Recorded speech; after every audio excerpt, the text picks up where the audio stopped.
আসসালামু আলাইকুম প্রিয় বন্ধুরা, কেমন আছো সবাই? আশা করি সবাই ভালোই আছো। নবী মুহাম্মদ সাল্লাল্লাহু আলাইসাল্লামের জীবন অসংখ্য অলৌকিক ঘটনার সাক্ষী। এই ঘটনাগুলো শুধু তার নবুয়তের সত্যতা প্রমাণ করেনি, বরং মানবজাতিকে শিক্ষা এবং অনুপ্রেরণাও দিয়েছে। তেমনি এক অবিস্মরণীয় ঘটনা হলো চাঁদ দ্বিখণ্ডিত হওয়ার ঘটনা। এটি এমন একটি ঘটনা যা কুরআন এবং হাদিসের মাধ্যমে প্রমাণিত এবং ইতিহাসে গভীর ছাপ ফেলেছে। আজকের এই ভিডিওতে আমরা চাঁদ দ্বিখণ্ডিত হওয়ার ঘটনাটি বিস্তারিত আলোচনা করব এবং এর মাধ্যমে আমাদের জীবনের জন্য কি শিক্ষার বার্তা রয়েছে তা অনুধাবন করার চেষ্টা করব। তো চলুন শুরু করা যাক আজকের মতো। চাঁদ দ্বিখণ্ডিত হওয়ার ঘটনাটি সংঘটিত হয়েছিল মক্কার কাফিরদের দাবির প্রেক্ষিতে। নবীজির নবুয়ত ঘোষণা করার পর মক্কার কাফিররা তাকে অবিশ্বাস করা শুরু করল এবং তাকে মিথ্যাবাদী বলতে লাগলো। এই সময় ইহুদি পণ্ডিতেরা কুরাইশ নেতাদের একটি বিস্ময়কর কৌশল শিখিয়ে দিল। তারা বলল, মুহাম্মদ জাদুকর কিনা যাচাইয়ের একটি উত্তম পন্থা হলো জাদুর প্রভাব শুধু পৃথিবীতেই সীমাবদ্ধ থাকে, আসমানে এর কোনো প্রতিক্রিয়া হয় না। তাই তোমরা মুহাম্মদকে বলো যে চাঁদকে দুই ভাগ করুক সে। সম্ভবত হযরত মুসা আলাইহিসসালামের লাঠির সাহায্যে নদী দুই ভাগ হওয়ার মুজিজা থেকেই চাঁদ দুই ভাগ করার চিন্তাটি ইহুদিদের মাথায় আসে। অথচ নদী দুই ভাগ করার থেকে চাঁদ দুই ভাগ করা বেশ কঠিন বিষয়, কারণ নদী পৃথিবীতেই অবস্থিত এবং চাঁদ আকাশে। কুরাইশ নেতারা এটা শুনে খুশিতে বাগবাগ হয়ে গেল। তারা ভেবেই নিল যে এবার নির্ঘাত মুহাম্মদ সাল্লাল্লাহু আলাইহি সাল্লাম কুপকাত হবে। তারা দল বেঁধে রাসূল সাল্লাল্লাহু আলাইহি সাল্লামের কাছে গিয়ে এক জ্যোৎস্না রাতে বলল, আপনি যদি সত্যিই নবী হয়ে থাকেন তাহলে এই চাঁদকে দুই ভাগ করে দেখান আমাদের। নবী মুহাম্মদ সাল্লাল্লাহু আলাইহি সাল্লাম তখন আল্লাহর কাছে দোয়া করলেন যাতে তিনি এমন একটি নিদর্শন দেখান যা তাদের জন্য প্রমাণ হয়ে দাঁড়াবে। আল্লাহর নির্দেশে নবীজি আকাশের দিকে ইঙ্গিত করলেন এবং চাঁদ দ্বিখণ্ডিত হয়ে গেল। সাথে সাথে দুই ভাগ চাঁদ পরস্পর থেকে আলাদা হয়ে দুই প্রান্তে চলে যায়। এই অলৌকিক ঘটনা দেখে মক্কার কিছু লোক সঙ্গে সঙ্গেই ঈমান আনলো, কিন্তু অধিকাংশই অবিশ্বাসী অটল রইল তাদের নিজেদের বিশ্বাসে। তারা এটিকে জাদু বলে অভিহিত করল। চাঁদ দ্বিখণ্ডিত ঘটনাটি কুরআনেও বর্ণিত রয়েছে।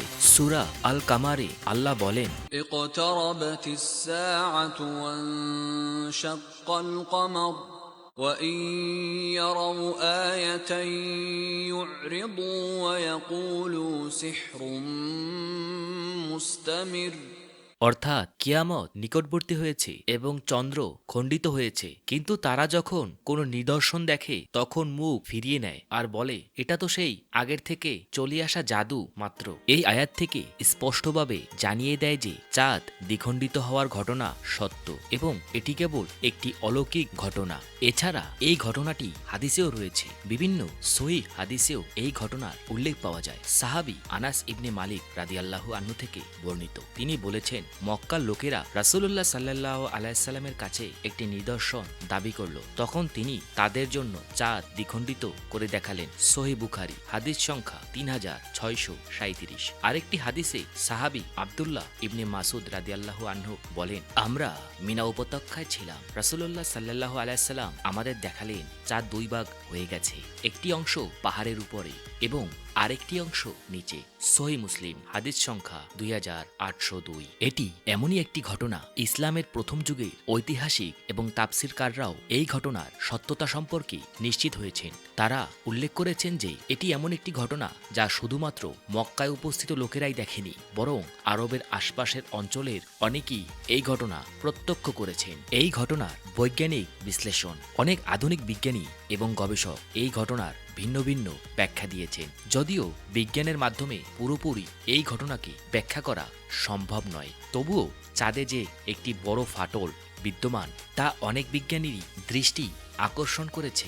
তথ্যসূত্র হিসেবে বলা যায় 1971 সালের নাসার অ্যাপোলো মিশনের মাধ্যমে তোলা চাঁদের ছবি এবং সংগ্রহ করা নমুনা থেকে জানা যায় যে চাঁদের পৃষ্ঠে দীর্ঘ ফাটলের চিহ্ন রয়েছে। এটি চাঁদের ইতিহাসে সংঘটিত কোনো বিরাট ঘটনা নির্দেশ করতে পারে।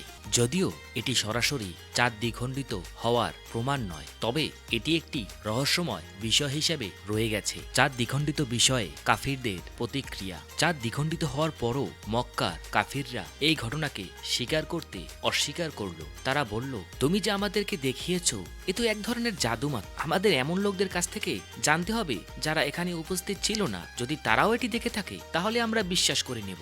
আর ঠিক তখনই যখন ভ্রমণকারীরা এসে একই ঘটনা বর্ণনা করল, তখনও তাদের হৃদয় কঠোর রয়ে গেল। এটি প্রমাণ করে যে তারা সত্যকে অস্বীকার করতে চায়। তাদের জন্য কোনো প্রমাণই যথেষ্ট নয়। চাঁদ দ্বিখণ্ডিত ঘটনা থেকে আমাদের শিক্ষা। এই অলৌকিক ঘটনা আমাদের জীবনের জন্য বিভিন্ন শিক্ষা প্রদান করে থাকে, যেমন আল্লাহর অসীম ক্ষমতা। এই ঘটনা প্রমাণ করে যে আল্লাহর জন্য কিছুই অসম্ভব নয়। তিনি চাইলে যে কোনো প্রাকৃতিক নিয়ম পরিবর্তন করতে পারেন। এছাড়া বিশ্বাসের পরীক্ষাও এর মধ্যে নিহিত। যারা সত্যিকার অর্থে ঈমানদার, তারা অলৌকিক নিদর্শন দেখে নিজেদের ঈমান আরও দৃঢ় করে। আর যারা অবিশ্বাসী, তাদের জন্য কোনো প্রমাণই যথেষ্ট নয়। নবীজির নবুয়তের সত্যতা। এই ঘটনা নবী মুহাম্মদ সাল্লাল্লাহু আলাইহি সাল্লামের নবুয়তের একটি শক্তিশালী প্রমাণ, যা কুরআন এবং হাদিসে স্পষ্টভাবে উল্লিখিত। প্রাকৃতিক নিয়মের বাইরে কিছু সম্ভব। মানবজাতির জ্ঞান সীমিত, যা আমাদের কাছে অসম্ভব মনে হয়। আল্লাহর ইচ্ছায় তা খুব সহজেই ঘটতে পারে। ধৈর্যের শিক্ষা। এই ঘটনা আমাদের শিখায় যে আল্লাহ তার বান্দাদের জন্য সবসময় সাহায্যের ব্যবস্থা করে থাকেন, কিন্তু মানুষের উচিত ধৈর্য ধারণ করে এবং আল্লাহর পরিকল্পনার উপর আস্থা রাখা। পরিশেষে এই বলা যায় যে চাঁদ দ্বিখণ্ডিত হওয়ার ঘটনা শুধুমাত্র নবী মুহাম্মদ সাল্লাল্লাহু আলাইহি সাল্লামের জীবনের একটি অলৌকিক ঘটনা নয়, বরং এটি সমগ্র মানবজাতির জন্য একটি অতুলনীয় শিক্ষা ও পরামর্শের উৎস। এই ঘটনা আমাদের স্মরণ করিয়ে দেয় যে আল্লাহর শক্তি এবং তার কুদরতের সীমাহীন। পৃথিবী ও মহাকাশে যা কিছু ঘটে তা সবই তার হুকুমে এবং তারই ইচ্ছার অধীনে। এই বিস্ময়কর ঘটনাটি কেবলমাত্র অতীতের একটি স্মরণীয় অধ্যায় নয়, এটি আমাদের জন্য একটি গভীর শিক্ষা ও চেতনার প্রতীক। এটি আমাদের ঈমানকে শক্তিশালী করে এবং আল্লাহর প্রতি আমাদের অটুট বিশ্বাসকে নতুন করে জাগ্রত করে। চাঁদ দ্বিখণ্ডিত হওয়ার মাধ্যমে প্রমাণিত হয়েছে যে নবী মুহাম্মদ সাল্লাল্লাহু আলাইহি সাল্লাম এর নবুয়তের সত্যতা এবং তার প্রতি প্রেরিত বার্তা সন্দেহাতীত। এটি সেই যুগের মানুষের জন্য যেমন একটি নিদর্শন ছিল, তেমনি আজকের যুগের মানুষের জন্য এটি একটি প্রেরণা, যা আমাদের বিশ্বাসের ভিত্তি দৃঢ় করে। আসুন আমরা এই ঘটনাকে শুধু ইতিহাসের একটি অংশ হিসাবে দেখার পরিবর্তে এর থেকে শিক্ষা গ্রহণ করি। আমরা যেন আমাদের ঈমানকে আরও শক্তিশালী করতে পারি এবং আল্লাহর প্রতি আমাদের আনুগত্যে দৃঢ় থাকি। আল্লাহ আমাদের সবাইকে সঠিক পথে চলার মতো তৌফিক দান করুক, আমিন। এই ধরনের আরও ইসলামিক শিক্ষা ও গুরুত্বপূর্ণ তথ্য পেতে আমাদের ইউটিউব চ্যানেলটি সাবস্ক্রাইব করুন। লাইক এবং কমেন্ট করে আমাদের জানাতে ভুলবেন না।